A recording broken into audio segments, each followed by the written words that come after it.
Hello Scorpios, Dadhichi here with your February 2026 forecast. If you take a look at your map right now, there's a whole lot of energy here in this fourth sector. A full moon kicking the month off on the 2nd is going to ensure that this is even more intense. It has to do with your family life according to traditional astrology, but I want to talk about this being more the anchoring of your spiritual self. A lot of astrologers don't regard this fourth house as a spiritual house. It indeed is 4, 8, 12. In your case, the 4th, 8th, and 12th houses, which are what we call the spiritual or liberational sectors, are air signs. And the 4th house is important as a spiritual component of your life, especially this month, because the 4th house has to do with your inner peace, your inner satisfaction. And there's no doubt that for many people, thousands that I've done work for, I see the correlation between the early family life, relationship with parents, and that ongoing state of peace or turbulence, which unfortunately for most people is the case. But this month, we see, look, these two planets move out, Mercury, Venus, around the 7th and the 10th. They leave a little less energy in this 4th house.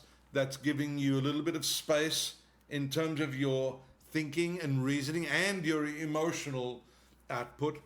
And that lends itself to this, look at this moon swinging around in its dark phase into this 4th house at the last degree of Aquarius. We have a new moon, which signifies an opening out, a refreshing new change, a new chapter.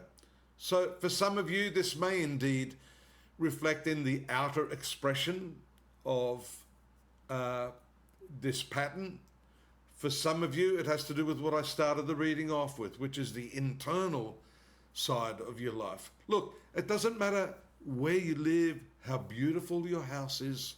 I've dealt with multi-millionaires. They have so much money, they have everything they can dream of, but they lack one thing, and that is peace and stillness in themselves. So I want to bring you into this focus.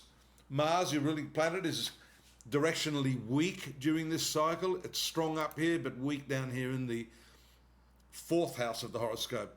You notice the Sun moves out of this sector as well. And one important transit that we omitted, which I'm going to talk about now, for the first time in 2.5 years, Saturn moving out of this creative sector that's been stifling you for so long into the 6th house. 6th house is considered a very beneficial zone for Saturn. Number one, it lifts the lid, that cap on your creativity. Number two, it gives you success over enemies. If you're looking for work, we see here the Sun, your career planet, in this creative sector with these other planets, that fires you up to really get something happening. And with Saturn in this position, it's assured that you will defeat your competitors. You'll be successful. So if you're looking for work, looking to get some new contracts, then this is a good omen for you. And it's showing right now that your creative energy is at a peak. It's also good for your relationships. Venus ruling your marital sector.